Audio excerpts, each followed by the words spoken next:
I will be talking about Newton-Raphson method, which is a very powerful numerical technique to find roots of equations and solving implicit equations.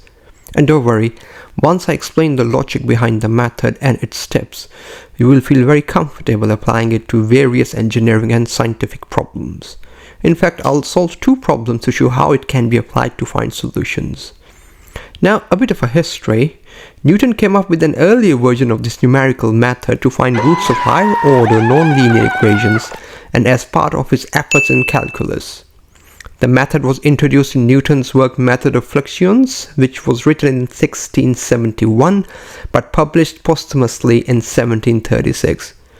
Later on, Newton-Raphson refined and published his version of the iterative method in 1690 in his work Analysis Equationum Universalis. The mathematicians then recognized the combined significance of both Newton's and Raphson's contributions, and their names became linked to this powerful iterative technique. So this answers why this technique is still used to solve the roots and find solutions for implicit equations, and I think it is important to know the historical significance of this method to understand why it was developed. Now, the Newton-Raphson method is an iterative numerical technique. It starts with an initial guess for the root and iteratively refines this guess using the function and its derivative. The process converges to a root as long as the function is continuous and differentiable near the initial guess. So let's look at how we can come up with this equation to find roots of nonlinear equations. By roots, I mean the value of x where y will be 0 and where the function will intersect x-axis. I will not go into detail about roots, but I will say that many real-world problems are modeled by equations. The equations become complex because the world we live in is complex. Now the roots represent the solutions to these equations. For example, in physics, engineering, and other branches of science, many problems are reduced to finding the values of variables that satisfy certain conditions such as equilibrium points or steady-state solutions. In hydraulics and fluid mechanics, in order to understand the behavior of fluid, it becomes important to find roots of nonlinear equations to determine unknown values. So that is the significance of finding roots. I am going to draw a function now to derive the Newton-Raphson equation. So this is the function, let's call it fx. Now let's say we have this function and we want to find roots of this function. So we start with an initial guess, let's call xn. Let's extend a straight vertical line from xn to the function. This point becomes fxn and xn. Fxn represents the y coordinate and xn represents the x coordinate. Let's take a tangent to the function at this point and extend it all the way to the x-axis. Where this tangent intersects, we call this point xn plus 1. The coordinates of this point are xn plus 1 and 0 because y is 0 on x-axis. So if we look at this, isn't this a right angle triangle? It is. So using simple analytical geometry, we can see that slope of this line is fxn minus 0 divided by xn minus xn plus 1.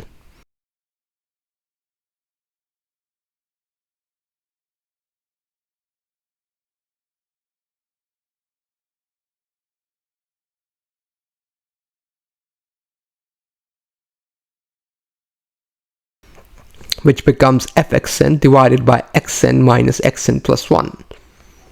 Now we know that the slope of a curve is equal to the derivative of a function at a given point. So we can rewrite this equation as f prime xn is equal to fxn divided by xn minus xn plus 1. F prime xn represents the derivative of the function.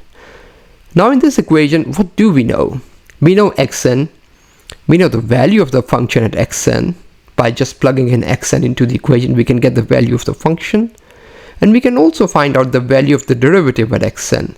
So the only unknown in this equation is xn plus 1. So we can rearrange the equation as xn minus xn plus 1 is equal to fxn divided by f prime xn. Rearranging it a bit more, we get xn plus 1 is equal to xn minus fxn divided by f prime xn. So all other values are known in this equation, and we can easily find out xn plus 1. At this point, xn1 is closer to the root of the function, as we can see from here. And this is the equation for Newton-Raphson method. And to find the root of the function, after we have calculated xn plus 1, we repeat the procedure by drawing a straight line from xn plus 1 up to the function, and where this line intersects the function, we take a tangent to the curve and extend it all the way to x-axis. Where the tangent intersects the x-axis, we call that point xn plus 2. So the initial point where the tangent intersected x-axis we call xn plus 1, and the second point we will call xn plus 2, and this will be our second guess. And you will see that the more iterations we do, the closer this point xn plus gets to the root of the function. There will be xn plus 3, there might be xn plus 4, xn plus 5, and all these points will be getting closer and closer to the root of the function. So with every iteration we get closer and closer to getting an answer. After a few iterations, this xn plus point will be right at the root of the function, or will become the root of the function. And that will be the answer. And this is how you find solution to the equations. Simple. Enough talk now. Let's do a couple of problems. Let's look at this function and try to find its root. Fx is equal to x cubed minus 4x minus 9. And I will use the Newton-Raphson method to find the roots. So we basically have to find x at which this function becomes 0 when I put that x value in the function. So let's do it. I'll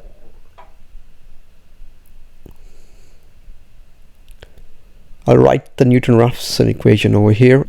Xn plus is equal to xn minus fxn, or f prime xn. So we can start by making an initial guess. Let's say we start with xn is equal to 10. That will be our initial guess. So let's try to find function at x value of 10. This gives us 10 cubed minus 4 multiplied by 10 minus 9. So this will give us 951. So that's f10 at the initial guess. Now let's try to find the derivative of function. So that will be d over dx, x cubed minus 4x minus 9, that will be 3x squared minus 4. And let's put x is equal to 10 in this equation. Then we get 3, 10 squared minus 4. This will give us 296. So that's the value of f prime x at x value of 10.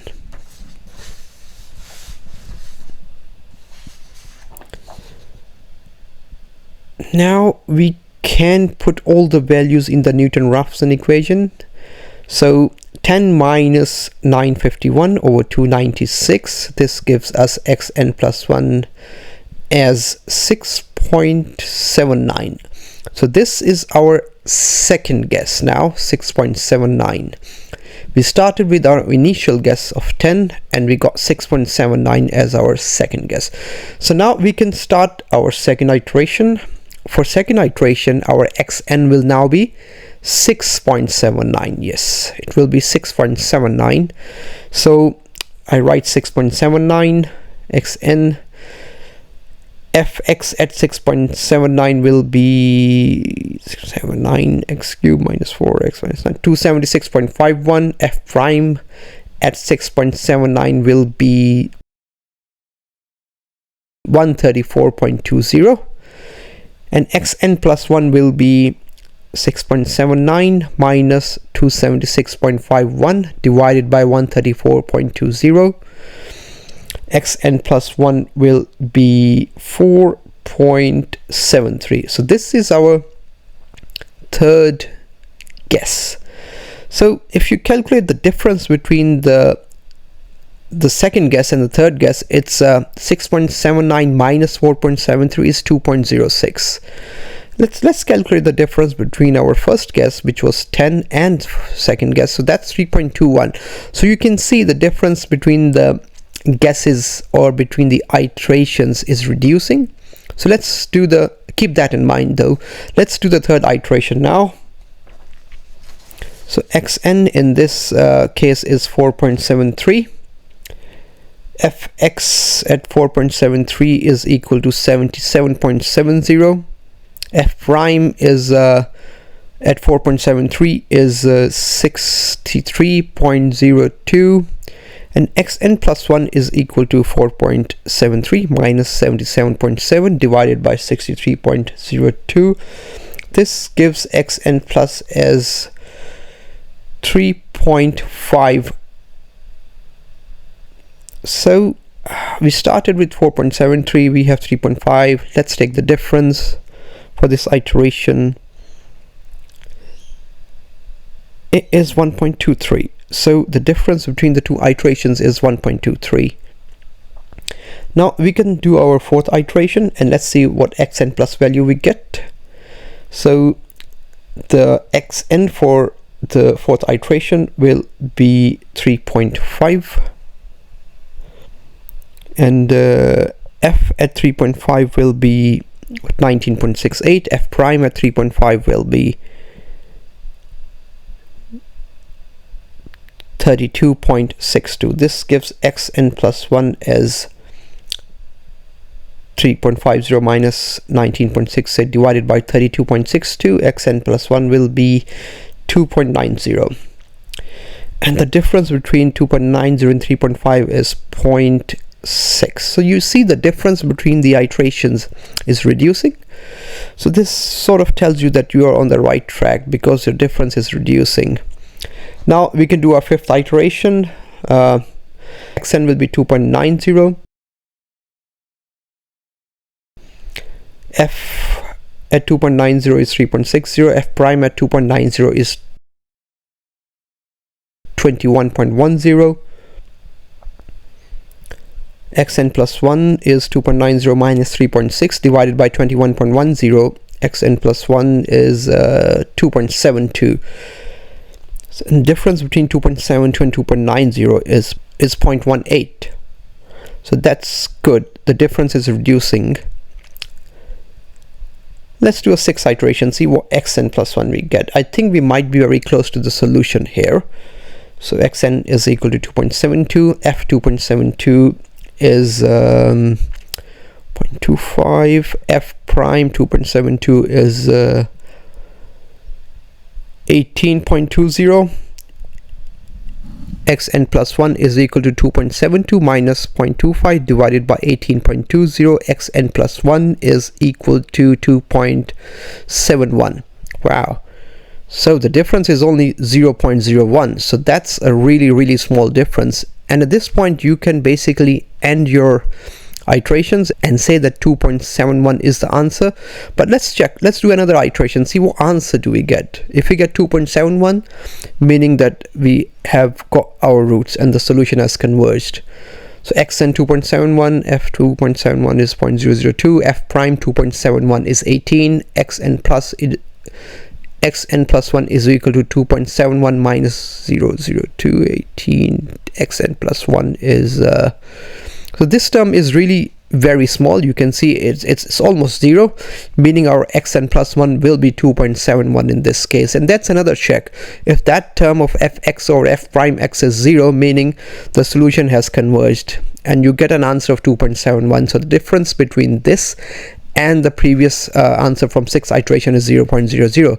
So 2.71 is the answer. This is the root of the function. That's great. So you can see how quickly we have found the roots using Newton-Raphson method. So that's great. I mean, one check we can do is we can put 2.71 back into the equation and see if it's 0. It will be 0 because in our iteration we always calculate fx. So there's no harm in checking it again. It's 0. Now in this function, x is raised to the power of 3. What this means is that this function has 3 roots. As it happens, it has 1 real root and 2 complex roots. I know this because I've solved this equation before. I will not go into detail about solving the complex roots, but just bear in mind that to solve the complex roots, you have to start with the complex number as your initial guess. For the demonstration of Newton-Raphson method, I will only do the real root, which is why I started with an initial guess, which was a real number 10. I'm gonna draw the function and see how it looks like, so we can visualize how the function looks like across x and y axis. And you can see this is how the function looks, and it intersects x-axis between 2.5 and 3. So x 2.71 is the root, which is what the function shows on the graph as well. One thing to note is that root of the function will be less than your initial guess if the concave edge of the curve is facing away from y-axis, and the root of the function will be greater than your initial guess xn if the concave edge of the function is facing towards the y-axis. This is because the value of root will be greater than the initial guess. So that's a quick check you can do. Now another thing to keep in mind is that we take absolute difference between xn and xn plus 1. This is because xn could be greater than xn plus 1 depending upon the curvature of the curve. If the concave edge is facing away from the y-axis, then xn will be greater than xn plus 1, like in this case. Or xn could be less than xn plus 1, and that is if the concave edge of the function is facing towards the y-axis. So just to avoid negative sign while taking the difference between xn and xn plus 1, we just take an absolute value as it becomes easier. Another thing to note is that we were discussing the differences between different xn plus 1 answers we got after each iteration. So as you move closer to the root of the equation, these differences will get smaller and smaller and smaller. So now that we have done an example, we can write key steps because our understanding has increased. The key steps will be: take an initial guess xn, find xn plus 1, take an absolute difference between xn and xn plus 1,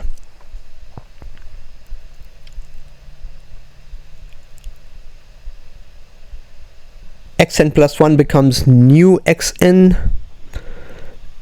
For the next iteration, repeat till solution converges.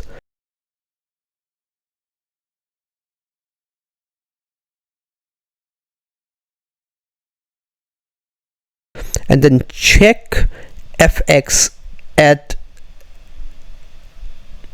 the solution, and fx should be 0. So that's your check.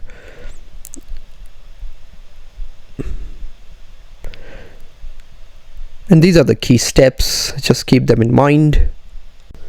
Another thing you can do is, if you want to practice this method, you can use Excel spreadsheet, and it will be quicker to do it that way, and I will show you in the next example by using Excel spreadsheet. But do it after you have done a couple of examples manually, so that you get an idea and feel for the method. You can also use VBA coding in Excel, or you can just use Python or Matlab or Scilab or any other computer language or computational language to solve large equations. I mean, for example, for hydraulics problems, I normally use Scilab or Python to solve large equations where I need to find solutions to complex nonlinear equations. Let's use another example now. Fx is equal to x squared minus 5x plus 6, and let's take its derivative, which will be d over dx. X squared minus 5x plus 6, which will be 2x minus 5. And let's use Excel this time to solve this, because it will be faster to do all of the iterations. And we can use different initial guesses to see how fast or slow we find roots, depending on what our initial guess would be. So I'm going to create the spreadsheet now. I'll type in the equation here.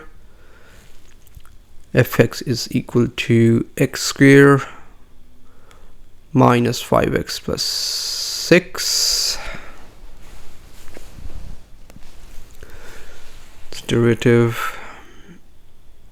Let's take an initial guess. So this cell I will have xn, then x, then fx, f prime x. Let's take our initial guess. Let's start with 0.1. Let's populate this cell for function x, f prime x, and then fx over f prime x, and then xn plus 1. So our initial guess was 0.1. xn plus 1 corresponding to that initial guess was 1.248. So let's populate all the cells now and see what are the roots of the equation and where it converges. So I think it converged at 2. Let's take the difference between xn and xn plus 1 just to see how quickly the differences became smaller. X is raised to the power of 2, so it will have 2 roots. So the first solution we have is 2. So one of the roots is 2, and it converged in 6 iterations, which is great. See how fast it is to do it in Excel once you set up the equations and everything else. Let's do another set of iterations. Let's start with an initial guess of 10, because we know it has 2 roots. Let's start on the other end of the spectrum. So we started with 0.1, and let's start with a higher guess of 10. So with 10 we get an answer of 3. So there you go, we have 2 roots. One is 2, one is 3. And we got our answer in 7th iteration, which is also very quick. Let's draw the graph and let's try to visualize the function and see how the graph looks like.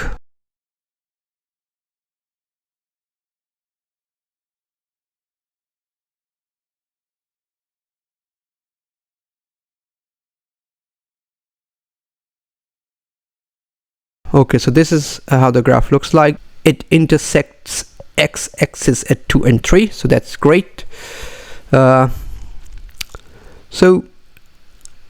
over here, one of the checks is obviously that the function will be 0 when one of the xn plus 1 values is actually the root of the equation.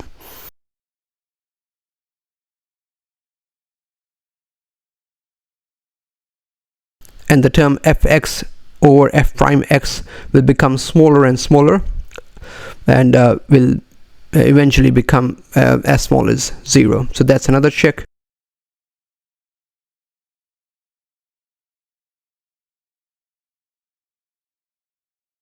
And also the differences between xn and xn plus 1 will keep getting smaller and smaller till they become 0.